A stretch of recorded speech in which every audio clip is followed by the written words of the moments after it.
Ayo kita cermati ya, yang kita benci apa, jangan dibiarkan hidup. Kalau dibiarkan hidup akan semakin ke puncak. Piramida kebencian itu biasanya yang pertama.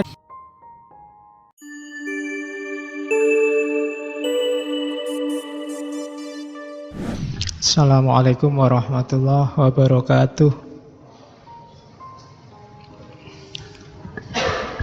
Bismillahirrahmanirrahim. Alhamdulillah wa syukrulillah wa la hawla wa la quwata illa billah. Allahumma sholli wa sallim wa barik ala habibina wa syafi'ina sayyidina wa maulana Muhammadin wa ala alihi wa ashabihi wa ala manittaba'al huda ila yaumil qiyamah, amma ba'du. Oke, bismillah, kita mulai untuk mengaji kebencian. Bahasa Inggrisnya hatred, ini susah nyari. Ya nanti kita ambil beberapa filosof. Biasanya kan kita dasarnya ke tokoh, malam ini ke tema, biar tidak bosan selang-seling. Oke, kita mulai ya. Bismillahirrahmanirrahim. Mari kita membenci. Temanya kebencian. Apa sih benci itu? Benci tidak sama persis dengan tidak suka. Suka dan tidak suka itu manusiawi. Bahkan tidak sama persis dengan marah. Meskipun marah kadang-kadang gejalanya benci. Gejala dari kebencian. Orang kadang-kadang kesenggol marah, manusiawi. Disakiti terus marah atau takut, itu manusiawi. Benci ini kayak makom selanjutnya, makom atasnya. Kalau bahasa kamus, benci itu sering diartikan, di situ saya tulis a deep and extreme emotional dislike. Tidak suka tapi dalam dan ekstrim. Jadi ini babak selanjutnya dari tidak suka. Saya bilang tadi orang tidak suka itu biasa, wajar. Tapi ketidaksukaan ini diapakan, ini yang menentukan akan lahir kebencian apa bukan. Kayak definisi selanjutnya itu, a deep enduring intense emotion. Dalam, tahan lama, intensif emosi. Yang mengekspresikan animosity, anger, hostility, kebencian, kemarahan toward person, group, atau objek. Perhatikan ya, kalau benci itu berarti dia mendalam pasti. Kalau sekedar marah sesaat itu biasa. Berangkat ke sini naik motor tiba-tiba disalip anak-anak yang ya-yaan itu, itu kan marah kita. Nah itu biasa. Tapi kalau marahnya kita ingat-ingat, awas nomor serinya berapa tadi, merek motornya apa, anak mana itu. Terus kita pelihara terus. Kapanpun kita ketemu motor itu, apalagi anak itu, ayo balapan. Terus kapanpun ketemu, lama kan, intensif kita pelihara terus. Di situ lahir kebencian. Mungkin kamu waktu sholat tiba-tiba ketemu teman-temanmu, sahabat-sahabatmu yang jenggotnya panjang itu, mungkin nganggep sholatmu keliru. Wah, sholat kayak gini nih, sholat penuh bid'ah misalnya. Kan kamu tersinggung, kurang ajar, aku ngaji sejak kecil ya, sholatku dianggap bid'ah, itu kan marah. Biasa orang diingatkan, nggak terima itu biasa. Wajar. Cuma kalau kemarahanmu, tidak terimamu itu kamu pelihara, ya kan? Kemarahan yang dipelihara itu sebenarnya kayak orang bunuh diri. Jadi ada pepatah, marah itu, benci itu, kamu minum racun tapi kamu inginnya orang lain yang mati. Iya kan? Kebencian, kemarahan itu kan racun dalam dirimu. Jadi kamu yang minum racun, tapi kamu pinginnya orang lain yang mati. Kalau ini kamu pelihara, ketersinggungan, kemarahan ini sampai dalam dan lama, Kapanpun kamu ketemu orang jenggoten kayak gitu, perasaanmu langsung mendidih. Kurang ajar, ini yang kayak gini jenis-jenisnya musuhku dulu ini. Nah, itu kebencian sudah. Ya level apapun itu salah satu contoh. Kemarahan, ketakutan, ketidaksukaan yang kamu pelihara sehingga dia jadi radikal, jadi mendalam, itulah kebencian. Dalam agama boleh kok orang tidak suka, tapi rata-rata baik Al-Quran maupun hadis mencela kebencian, karena benci itu merusak. Oke, kalau katanya Freud, kebencian itu an ego state that wishes to destroy the source of its unhappiness. Jadi kondisi mental, kondisi ego yang ingin menghancurkan segala yang tidak menyenangkan, segala yang membuat dia tidak bahagia. Dosen killer itu kan membuatmu nggak bahagia. Kalau bisa menurutmu hilang aja dosen kayak gitu, ya kan? Entah oleh apa saya pinginnya dosen-dosen kayak gitu dimusnahkan, misalnya. Itu kebencian namanya. Ya kan, teman yang usil, oh itu mungkin kan ada teman kadang-kadang usil, kamu ketemu aja menghindar-hindar karena dia suka ngusilin kamu. Nah itu terus kamu pingin dia lenyap aja lah, nggak punya teman kayak gini orang padaan. Nah itu kebencian. Jadi ada bedanya dengan ketidaksukaan. Orang hidup itu biasanya pertimbangan ketika memutuskan sesuatu itu suka dan tidak suka, normal. Tapi hati-hati, ketidaksukaan yang kamu pelihara, jangan salah ya, memelihara sesuatu itu ada ongkosnya.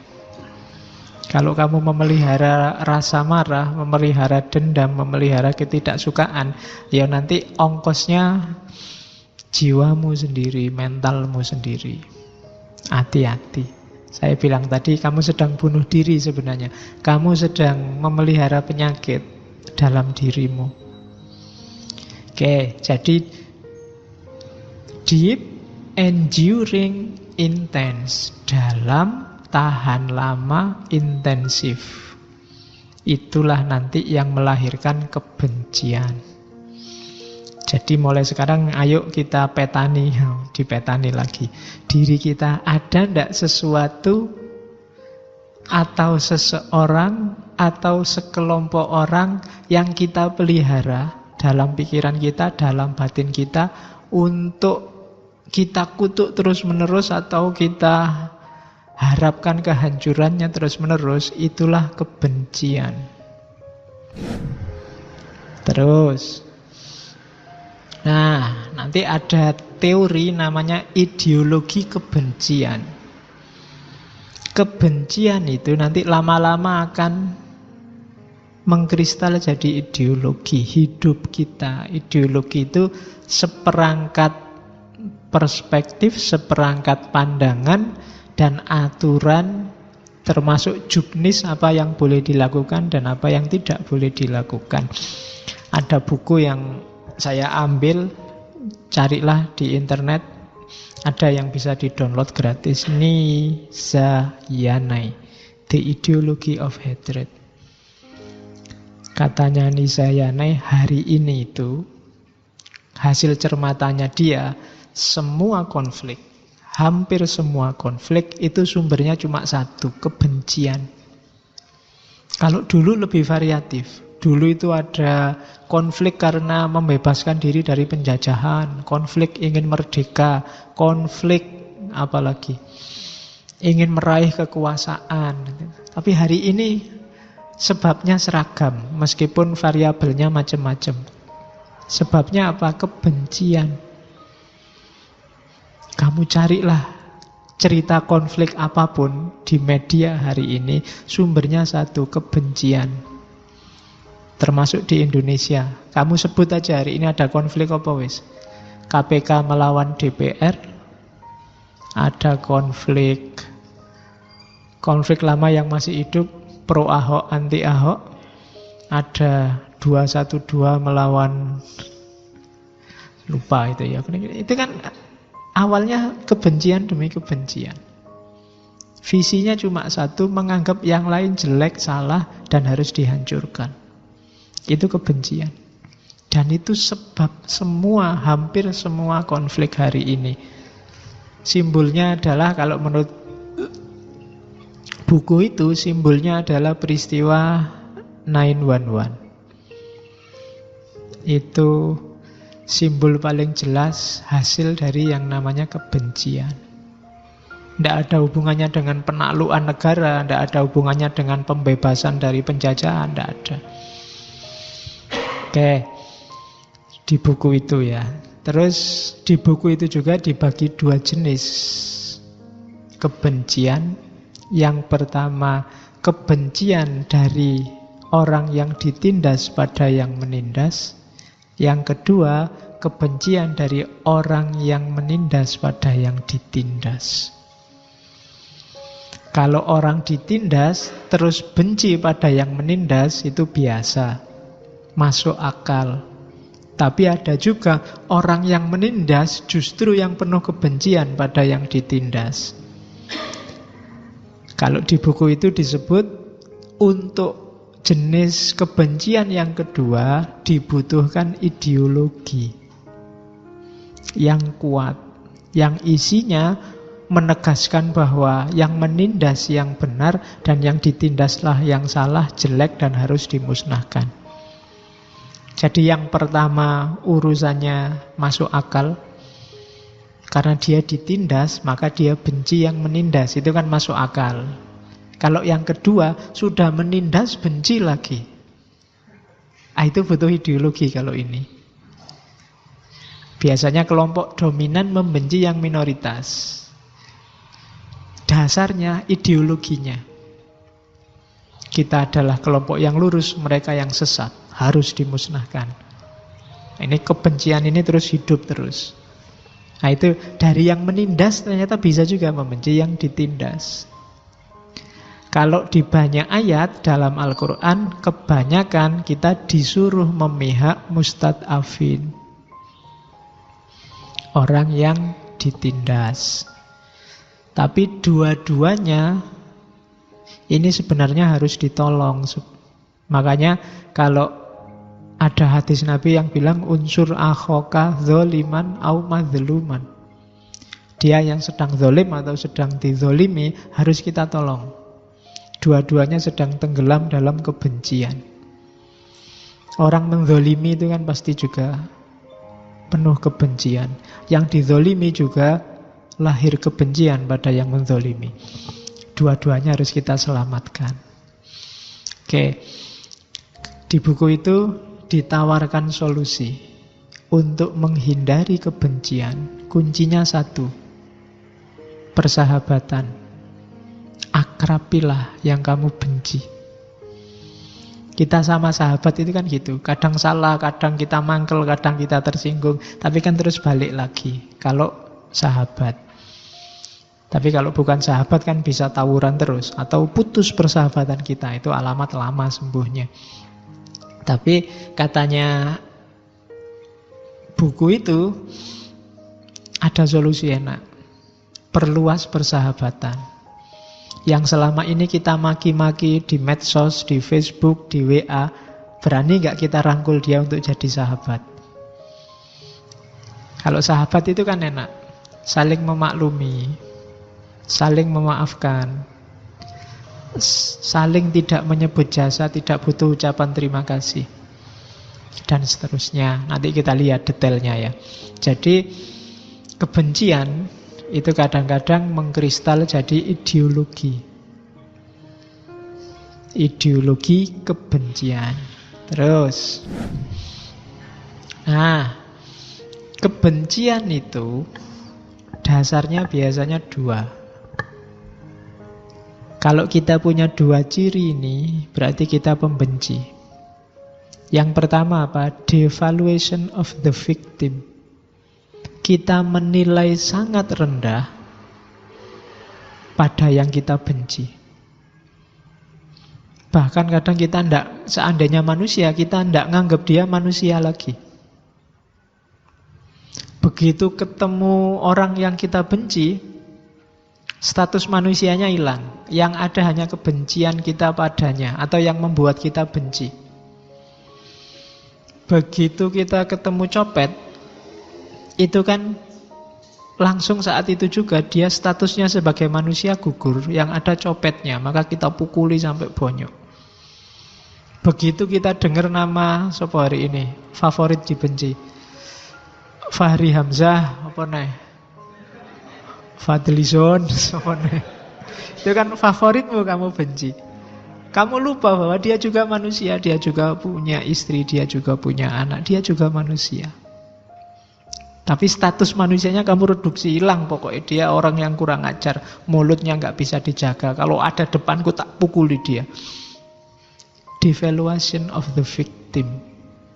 Grup sebelah juga begitu. Mungkin ada yang dia benci, ya pokoknya itu devaluasi. Itu menunjukkan bahwa jiwa kita jiwa kebencian yang sedang dominan.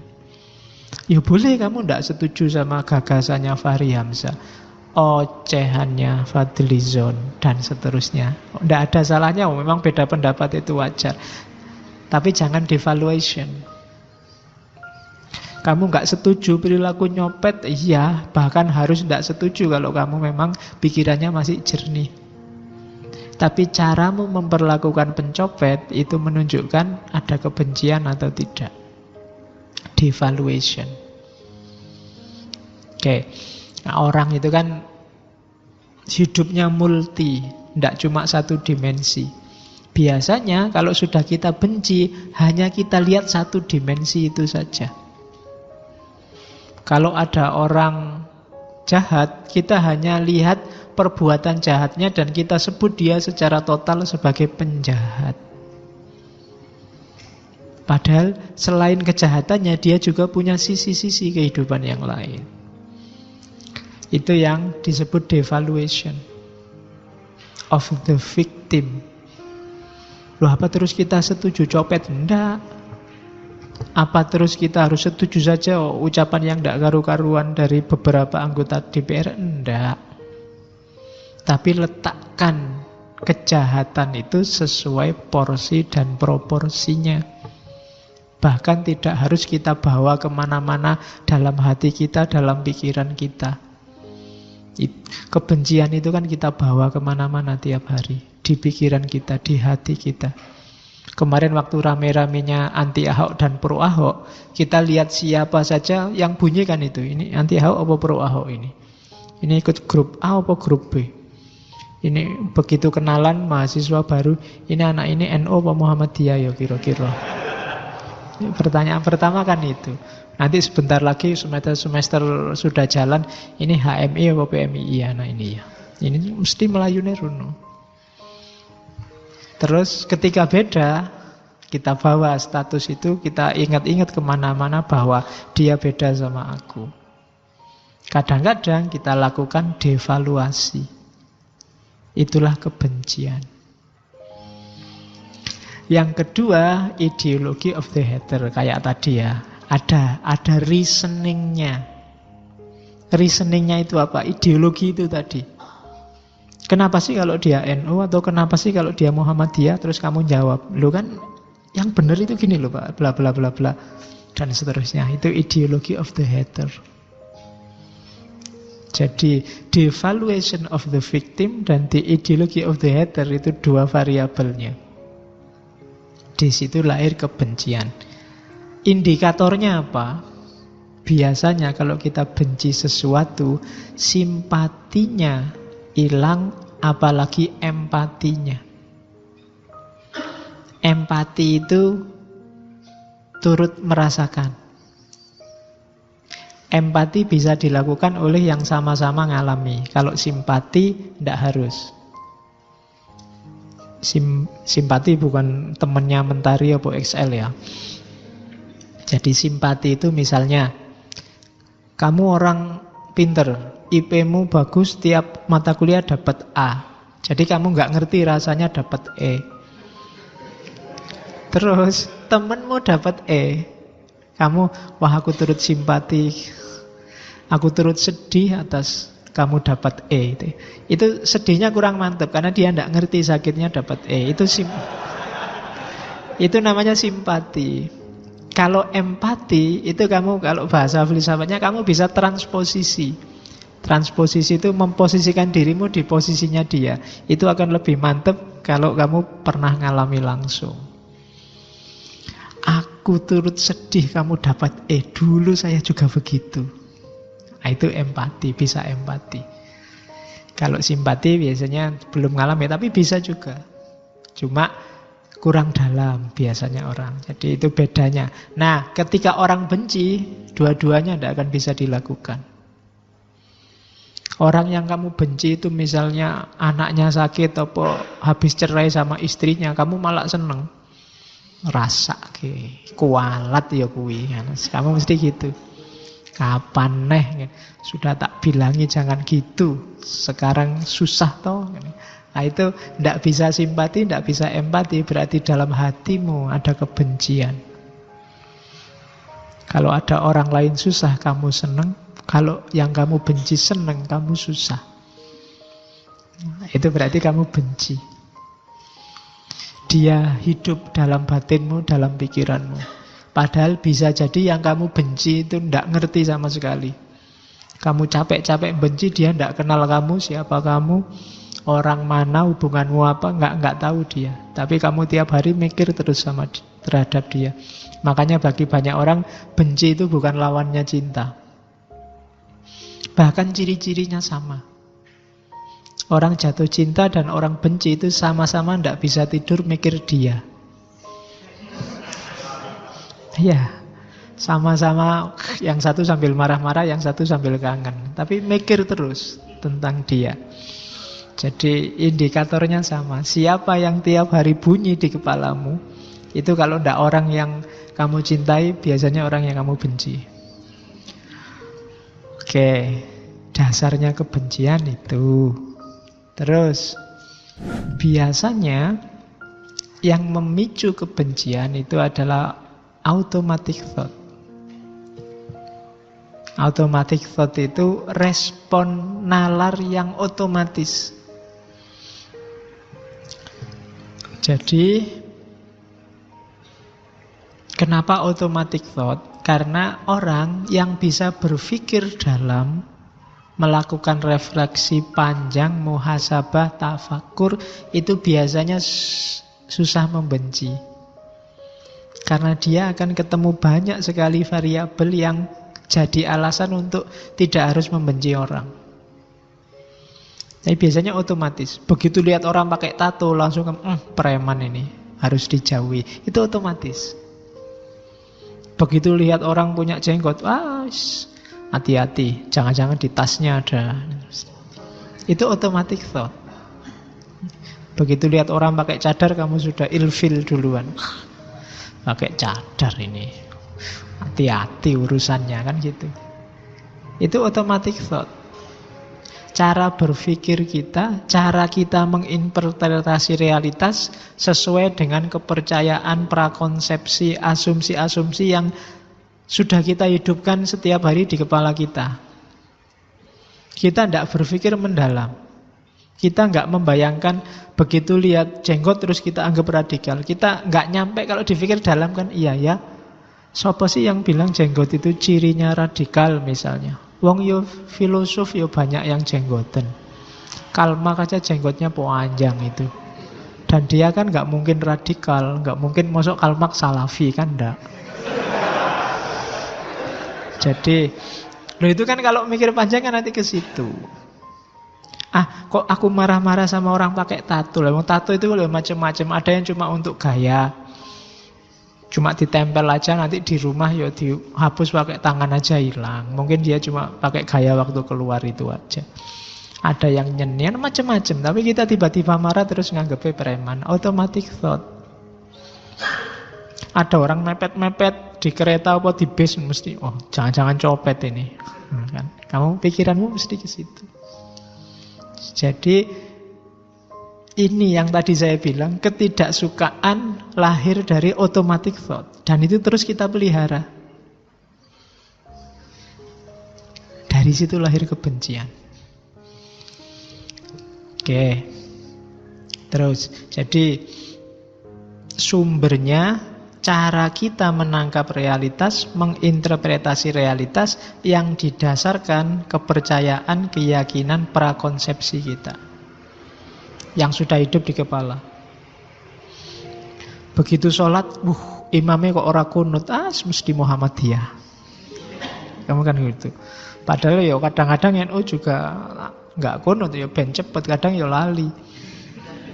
Tapi kan begitu lihat ndak kunut, kamu Muhammadiyah mesti. Atau sebaliknya, begitu lihat yang kunut, mesti NU. Padahal kunut kan ya macam-macam. Ada kunut nazilah, mungkin doa apalah, kan macam-macam. Tapi terus kita klaim. Pikiran kita itu susah menerima kebetulan, susah menerima orang keliru. Pokoknya yang benar ini kalau gitu mesti salah. Cirinya yang bagus-bagus ini, kalau ciri yang gini-gini mesti salah. Itu automatic thought. Ini yang nyetir kita sebenarnya. Makanya dalam Al-Quran, dalam filsafat, orang sering berpikir yang mendalam, berpikir yang radikal, sistematis. Itu gunanya filsafat, biar kita tidak disetir oleh automatic thought. Jadi kesan-kesan pertama, pemahaman-pemahaman awal yang tidak mendalam. Karena dari situ nanti banyak lahir kebencian-kebencian. Terus kita lihat sekarang lebih detail lagi. Automatic thought itu kayak gimana sih Pak? Yang sering melahirkan kebencian. Catatan saya ada paling tidak 6 gaya mikir yang sering melahirkan kebencian. Yang pertama, overgeneralisasi. Melihat sebagian kecil disimpulkan untuk sebagian besar atau untuk semuanya. Melihat misalnya orang sarungan itu cenderung malas. Terus kenapa? Temenku itu loh yang sarungan tiap hari kelesetan nonton TV karena dia sarungan. Terus digeneralkan semua orang sarungan itu ndak aktif, mesti malas. Itu overgeneralisasi. Bule itu baunya ndak enak. Itu mungkin kamu kebetulan jajar sama bule yang ndak mandi seminggu. Terus kamu generalisir, ndak usah punya pacar bule, baunya ndak enak.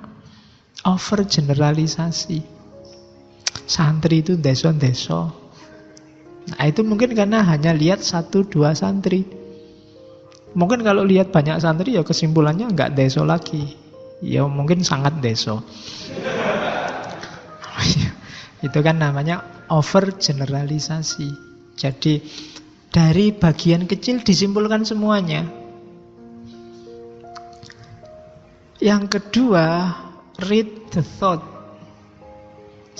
Itu kadang-kadang kita merasa bisa baca pikirannya orang. Oke, jadi bisa baca pikirannya orang itu, ini orang kok sejak tadi ngelirik-ngelirik, jangan-jangan naksir aku. Nah, itu read the thought. Jadi kayak bisa-bisa kita baca orang lain. Ini sejak tadi kok usul terus, mesti mau berontak ini. Itu read the thought. Jadi kita tidak bisa membaca apa yang ada di pikirannya orang hanya dari sedikit manifestasi fisiknya. Tapi kita merasa bisa. Ini ada sejak tadi saya ngaji kok dem-dem terus. Jangan-jangan dia tidak cocok ya. Padahal mungkin memang flu. Tapi kita membacanya seolah-olah kita bisa membaca pikirannya orang lain. Itu loh. Ini ada orang pakai tato, kemudian keliwar-keliwar di depanku. Ini mesti dia ngincer aku ini. Itu read the thought. Sering melahirkan kebencian. Kayak kita ngerti-ngerti yang ada di pikirannya. Ini mesti orang ini ingin menghancurkan Indonesia. Oh mesti orang ini ingin selalu. Itu read the thought. Apa iya kita bisa. Yang ketiga, ada emotional reasoning. Emotional reasoning itu apa? Nalar emosi. Nalar emosi itu emosi yang diekspresikan dianggap mewakili realitas. Tak kasih contoh. Misalnya minum.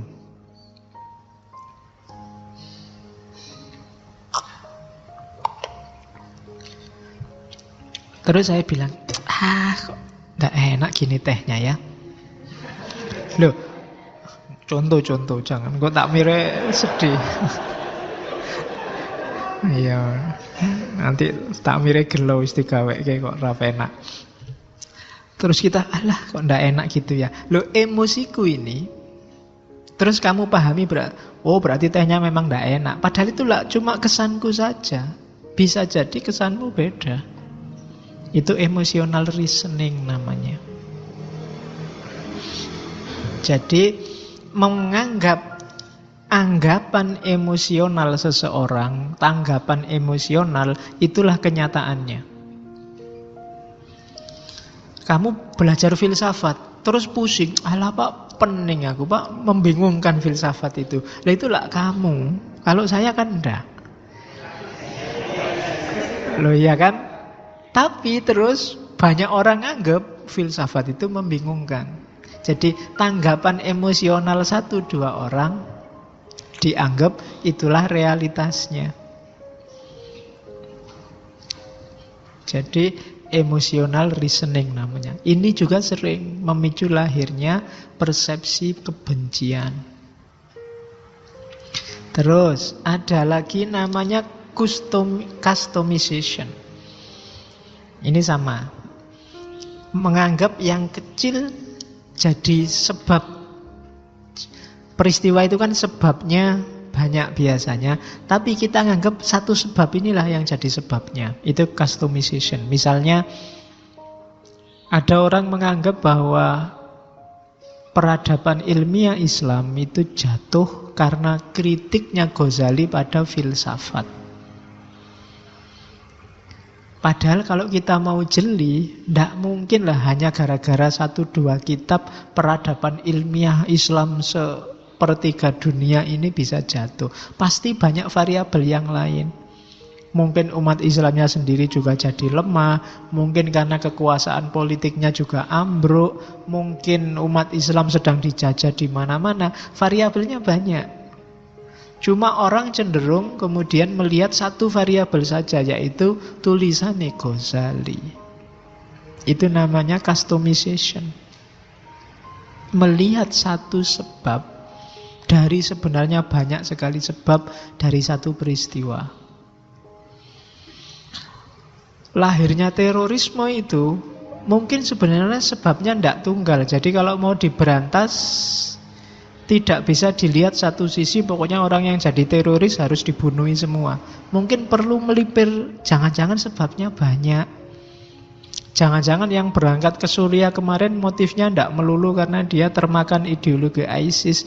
Mungkin ada yang karena ekonomi, mungkin karena tingkat intelektualnya rendah sehingga gampang dibohongi.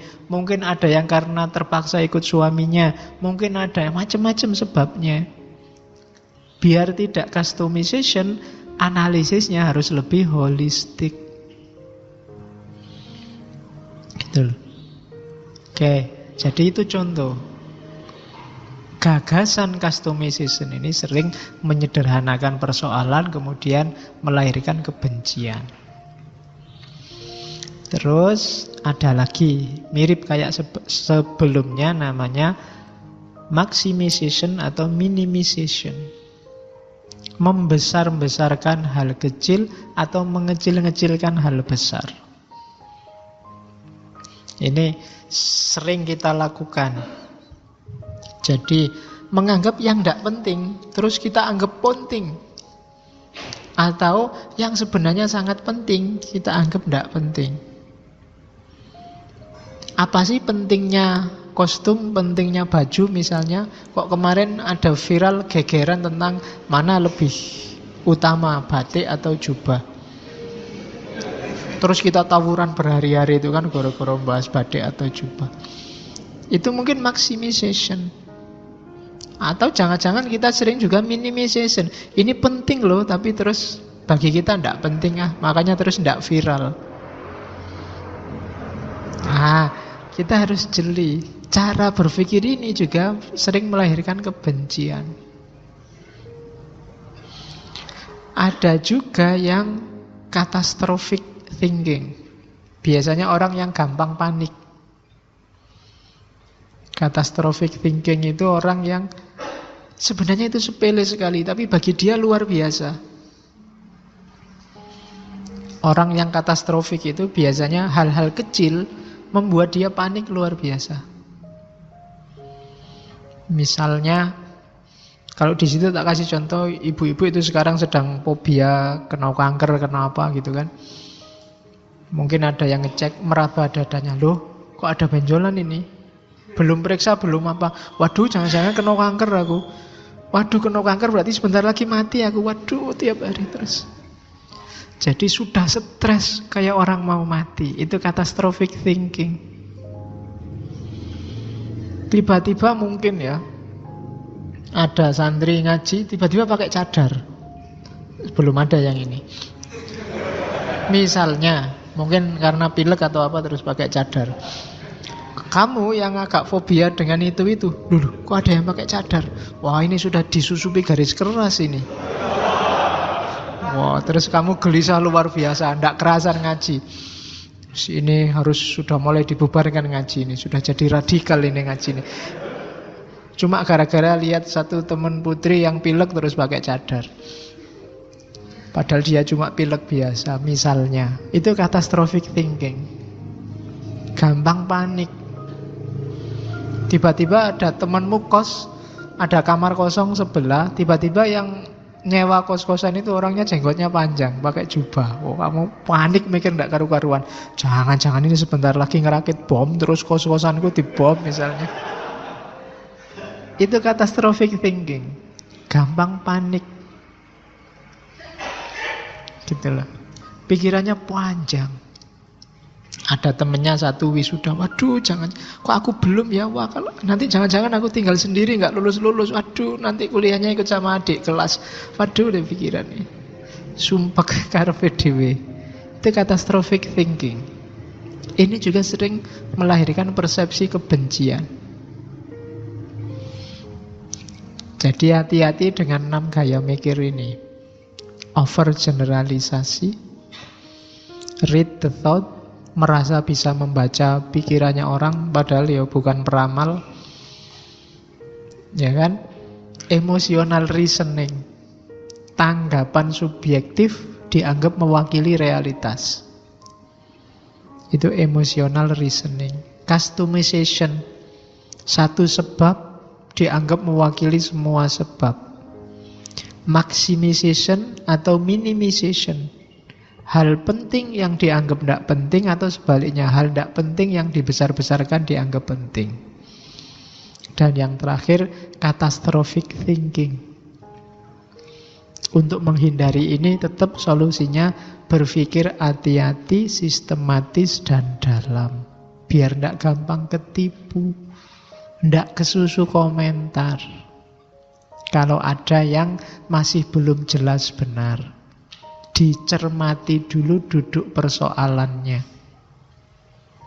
Hari ini kita terlalu agresif komentar, sehingga masalah yang biasa jadi luar biasa, akhirnya yang penting-penting kelewatan.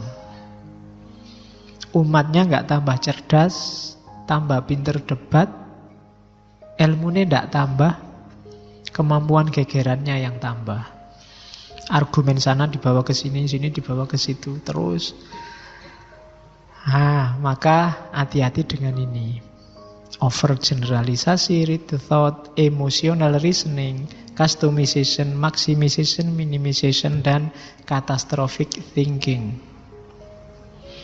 Terus hati-hati juga, mari kita lihat bagaimana orang yang benci terus melampiaskan kebencian itu merasa dirinya benar. Saya bilang tadi, kita sering tidak sadar loh kalau kita itu sedang benci, bahkan sedang membuli orang lain, sedang melakukan kekerasan pada orang lain. Itu ada proses-prosesnya. Itu tak kasih contoh suami istri saja. Sebenarnya contohnya bisa macam-macam, tapi kalau tak kasih contoh tertentu nanti ada yang tersinggung. Biarlah suami istri saja, mumpung masih belum banyak yang punya istri dan suami di sini. Jadi biasanya ya, lahirnya kebencian dan kekerasan dan justifikasinya itu diawali dari event, ada peristiwa. Misalnya di situ ada peristiwa istri yang ngeritik suami. Biasanya peristiwa itu kan tidak pernah telanjang. Dia selalu kita pahami, kita interpretasi. Terus lahirlah interpretation of the event.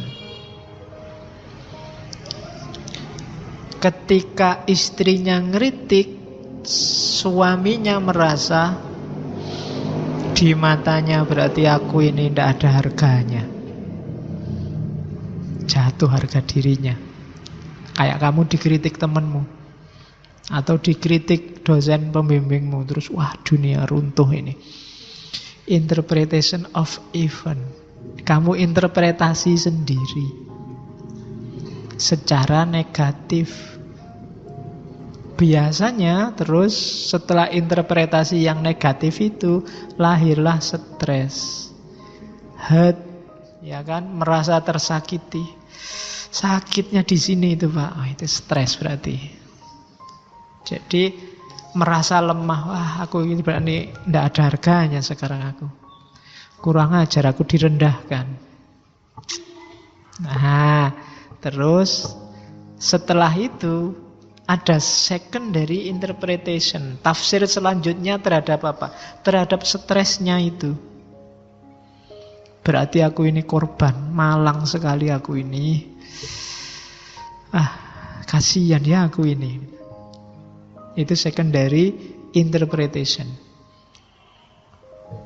Dari situ lahirlah kebencian, marah, ingin balas dendam. Awas besok, hati-hati kalau butuh aku. Hostility. Iyalah sekarang aku kalah, tapi besok kalau ada kesempatan awas. Kapan-kapan butuh aku, ndak akan tak peduliin. Itu hostility. Setelah itu kan tadi sudah pengen balas dendam kan, itu artinya dia tahu loh kalau membenci dan balas dendam itu jelek. Tapi apa? Give himself permission. Oh, tapi iya sih, benci dan balas dendam itu jelek. Tapi ini sudah wajar. Wong dia sih yang tidak sopan. Dia sih yang kurang ajar. Boleh sekarang aku balas dendam. Hakku sekarang balas dendam. Mata balas mata, hidung balas hidung. Give himself permission. Baru lahir action. Ya karena laki-laki ya istrinya terus dipukuli. Itu action, kekerasan. Dari kebencian lahir kekerasan. Kamu dikritik temanmu, terus marah, akhirnya action. Barangnya kamu sembunyikan, laptopnya kamu rusak, dan seterusnya. Itu action. Dan menurut kamu salah dewe. Saya disinggung kayak gitu, saya disakiti sampai segitunya, ya rasake. Awas nanti pacarmu tak rebut misalnya. Contohnya ngono. Sah no. Kenapa sah? Kamu menyakiti aku terus sih. Nah itu give himself permission. Lah dia maki-maki kiaiku ya tak bales no. Kiainya tak maki-maki, ndak dosa no aku. Kan dia duluan maki-maki kiaiku. Nah itu give himself permission. Seolah-olah kalau orang lain melakukan salah, boleh juga aku melakukan salah. Dan dia bikin fitnah terus ya. Kalau tak biarin, jatuh kita. Ayo kita bikin fitnah juga, biar sana juga jatuh. Imbang sudah pertarungannya. Nah, itu legitimasi kebencian. Dia maki-maki duluan ya Pak. Kalau kita nggak maki-maki, nanti skornya nggak imbang. Biar skornya imbang, ini saya maki-maki juga. Kan gitu. Kan ada kan hadis yang bilang ada orang yang maki-maki bapaknya sendiri. Terus sahabat bilang, apa ada Rasul orang maki-maki bapaknya sendiri? Ada. Kamu maki-maki bapaknya orang lain sehingga dia marah dan tersinggung. Terus orang lain maki-maki bapakmu. Itu sama dengan kamu sebenarnya sedang memaki-maki bapakmu sendiri. Hari ini kita banyak begitu. Dan kita merasa benar. Itu dilegitimasi kebencian. Karena lah dia duluan ya Pak. Dan di sana begitu dibalas, bikin lagi yang lebih dahsyat lagi. Kita juga, oh kalau gitu saya bikin lagi. Emangnya kalau cuma nipu aja siapa? Kita juga bisa. Hari ini kita berbalas kebohongan. Dalilnya bohong pada orang yang bohong itu sah. Ya kan? Kan ada kan yang bilang begitu. Jadi give himself permission. Biasanya pakai adagium sombong pada orang yang sombong, itu sedekah. Cuma kita makainya di konteks yang tidak pas. Sehingga akhirnya yang terjadi ya memang kita benar-benar jadi orang sombong. Oke, jadi coba dicermati ya, mana perilaku kita yang ikut alur ini. Jadi kita melegalkan kebencian kita, melegalkan kekerasan, bulian yang kita lakukan dengan alasan itu sah. Karena yang memulai bukan saya, dia duluan. Kita kan punya harga diri. Kita kan punya status. Masa dia lecehkan begitu saja? Nah, itu legitimasi kebencian. Oke. Terus. Nah, yang tadi proses-proses mentalnya. Sekarang kita baru masuk ke filsafatnya. Ya, ada beberapa filosof yang ngomong tentang kebencian. Malam ini saya cuma membawa Sartre. Yang dulu pernah ikut ngaji Sartre pasti ingat bagian ini. Istilah lainnya fenomenologi kebencian. Sartre dikenal sebagai filosof eksistensialis. Fenomenolog sebelum Sartre, Heidegger atau Husserl, itu tidak pernah nyinggung ini. Kalau bagi Heidegger atau Husserl ya kita hidup bersama itu sifatnya faktisitas. Kita ya sudah faktanya hidup bareng ya gimana lagi. Tidak pernah membahas modus hidup bersamanya. Nah kalau di Sartre dia lebih jauh ngomong bahwa keberadaan kita yang bersama orang lain itu bermasalah ketika kita sadar kehadiran orang lain. Yuk, mikirnya agak pelan-pelan. Ya. Ketika kita sadar ada orang lain, kehadiran orang lain ini bagi kita adalah ancaman. Katanya Sartre, ancaman pada apa? Ancaman pada eksistensi kita, subjektivitas kita, keberadaan kita, dan sekaligus kebebasan kita. Misalnya, tak kasih contoh. Kamu di kamarmu sendirian, nyetel lagu dangdut keras-keras, terus kamu joget-joget. Tiba-tiba temenmu datang, cerek masuk. Apa yang kamu lakukan? Ada temen, musiknya cepet-cepet kamu matiin. Yang tadinya dangdut kamu ganti musik jazz, apa musik blues, apa musik rock. Gayanya yang tadi joget-joget kamu sekarang baca buku. temen. Oh itu kan dahsyat sekali kan orang lain itu. Bikin kamu tidak bebas. Janjinya kamu pengen joget dangdut. Akhirnya nggak jadi. Akhirnya malah jadi baca buku biar tetap dianggap anak baik. Ya kan? Orang lain ini, tadi waktu kamu sendirian, kamu jadi subjek, mandiri, bebas. Tapi begitu ada orang lain, sekarang posisimu ganti, tidak lagi subjek, kamu jadi objek. Di balik tatapan mata orang lain. Begitu dilihat, waduh. Orang lain kan kamu begitu dilihat orang kan kamu jadinya waduh, jangan-jangan ada yang salah nih dalam diriku. Harusnya aku ngapain ya kan gitu.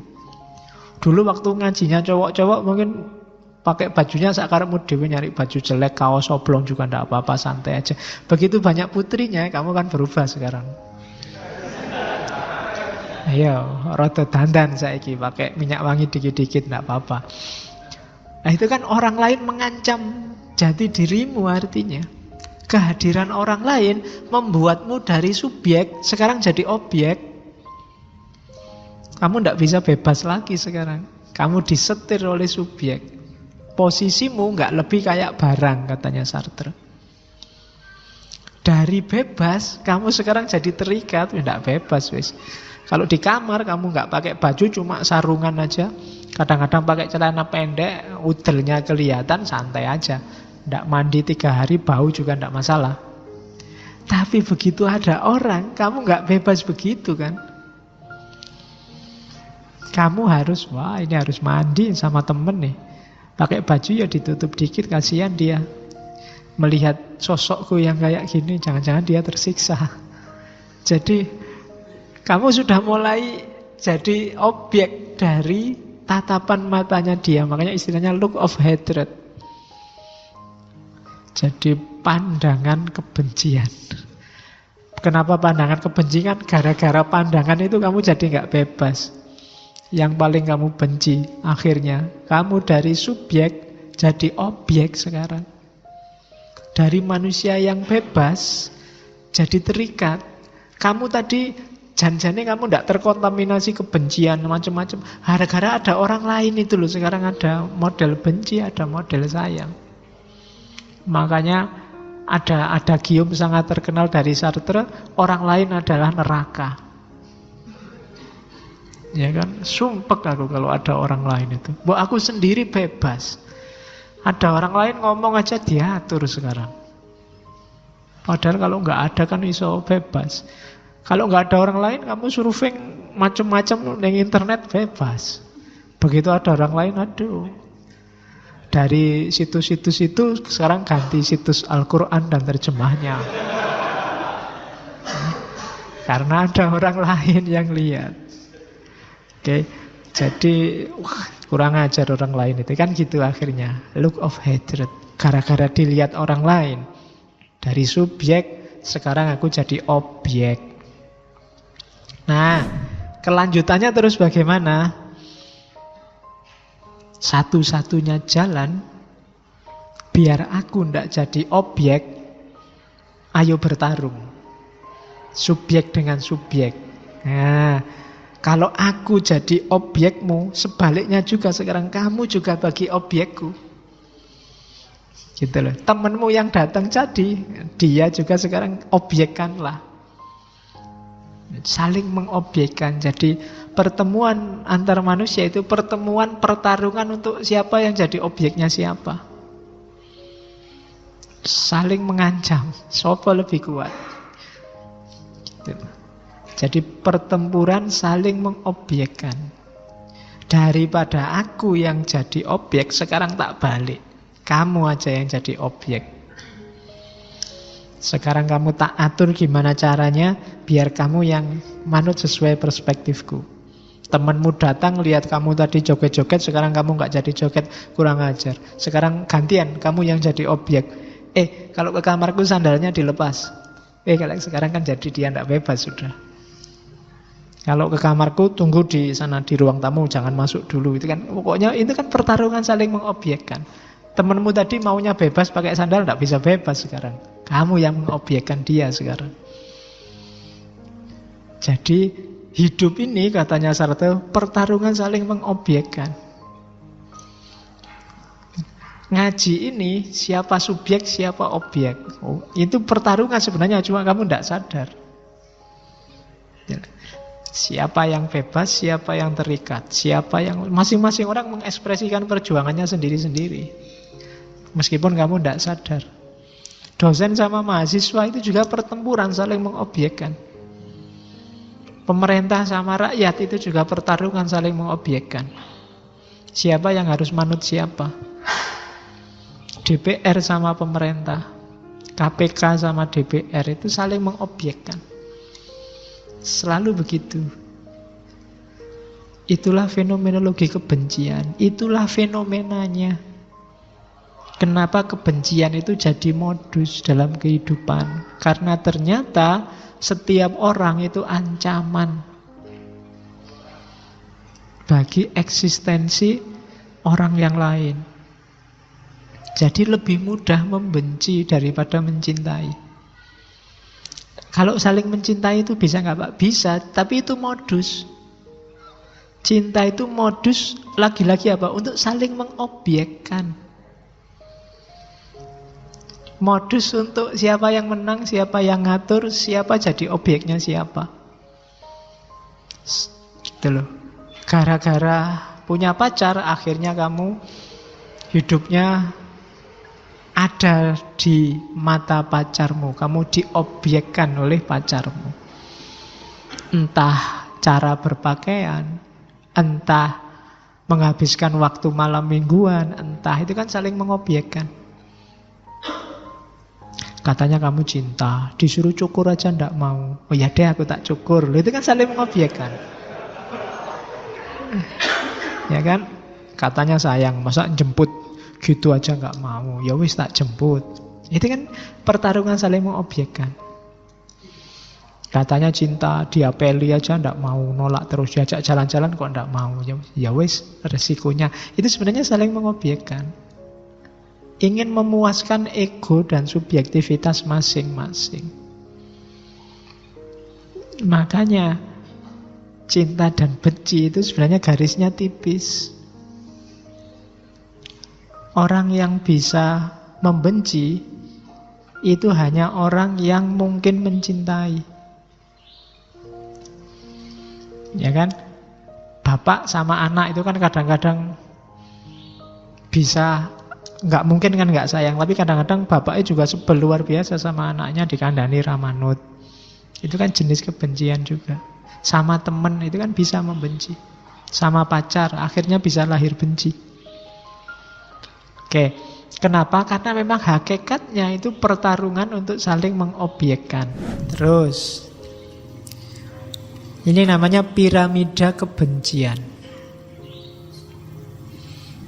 Ayo kita cermati ya, yang kita benci apa, jangan dibiarkan hidup.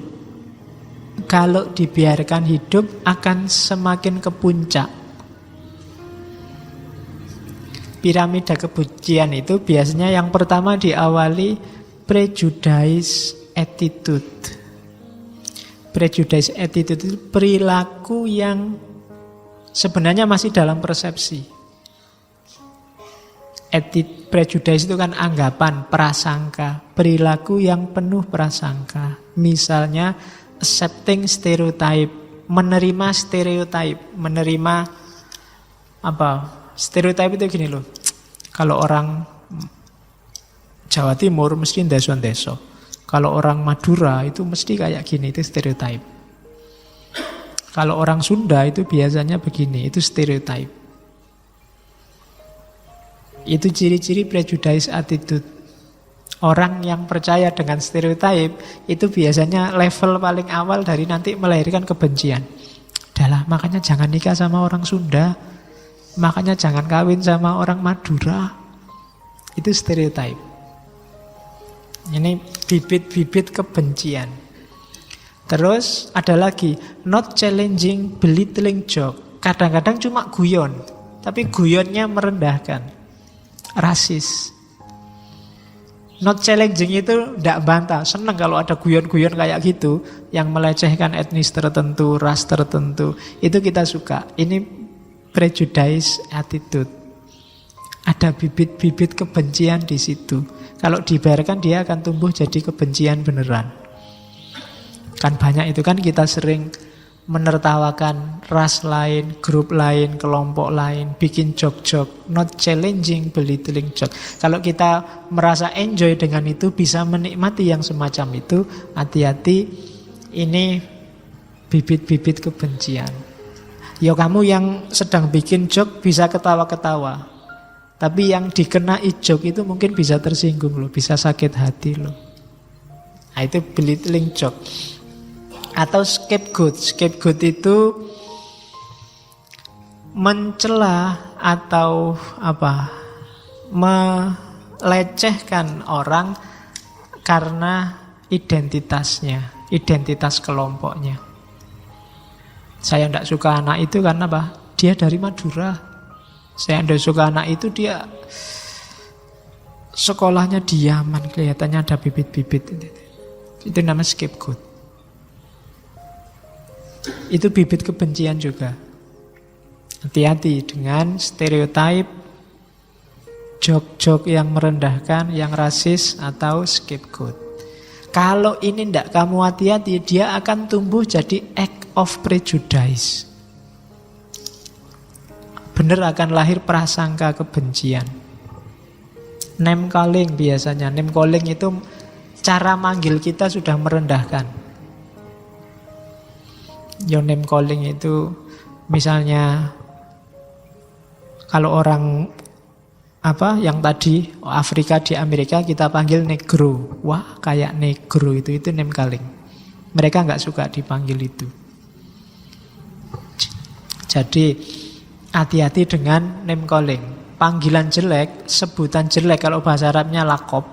Wala tanabazu bil alqab, itu name calling. Dasar Madura, dasar bule, itu name calling, menunjukkan ada kebencian. Atau ridicule. Ridicule itu melecehkan. Atau social avoidance, kita menghindar. Alah, tidak kumpul teman-teman yang kayak gitu, tidak kumpul anak dari grup sana, tidak kumpul orang-orang yang dari kelompok situ. Itu namanya social avoidance, menunjukkan ada kebencian. Atau telling belittling jokes. Kalau tadi kita dengerin dan suka joke-joke yang melecehkan, sekarang kita sendiri yang bikin joke-joke itu. Kita sendiri yang dagelnya sangat rasis. Itu act of prejudice. Hati-hati. Dan social exclusion. Ada tadi kalau social avoidance itu kita yang menghindar. Kalau social exclusion itu kita yang ngusir mereka. Saya mau Pak ngaji ini, tapi kalau kemasukan orang-orang kulit hitam itu saya mending tidak ngaji. Itu social avoidance. Tapi kalau ada anak-anak hitam-hitam itu ngaji, saya usir Pak. Itu social exclusion. Itu menunjukkan level kedua dari kebencian. Kalau sudah masuk level kedua dan kita biarkan, pada akhirnya akan masuk ke level ketiga, discrimination. Lahir diskriminasi.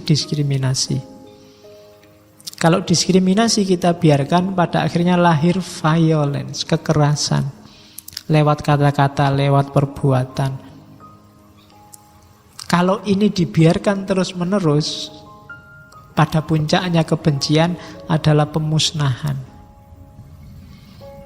Kita singkirkan mereka, kita musnahkan semua yang kita benci. Perang. Habis-habisan. Itu piramida kebencian. Jadi hati-hati dengan ciri-ciri ini. Kalau ingin dunia ini tentram, jangan ada kebencian. Karena kalau kita pelihara, kebencian tadi kan dipelihara, dia akan semakin naik kelas, dan akan melahirkan bencana.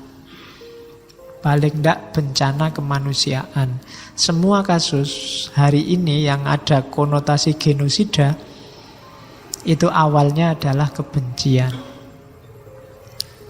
Dan itu sejak dulu, termasuk ketika Hitler ingin menghabisi semua orang Yahudi. Atau sekarang konflik Yahudi Palestina atau beberapa negara dulu. Itu genosida. Oke. Media sosial sedikit ya, medsos dan kebencian. Hari ini kita banyak bingung ini, ada beberapa teori, silahkan nanti yang suka silahkan lacak teori itu. Ada teori Groundwell. Teori Groundwell itu yang pertama ini, bahwa ada tren sosial biasanya orang itu lebih suka mencari kebutuhannya, termasuk kebutuhan informasi, tidak dari sumber asli, tidak dari produsennya dalam tanda petik, tapi dari teman yang dia percaya. Itu yang bikin orang kemudian cenderung terisolasi dalam kelompoknya, karena yang dia percaya biasanya ya orang-orang dari kelompoknya itu. Itu yang bikin mungkin hari ini kalian geleng-geleng kepala. Ini orang sudah bodoh, dijelaskan nggak mau, jelas-jelas fitnah tapi diluruskan nggak mau. Karena yang meluruskan kamu, orang yang di luar kelompoknya.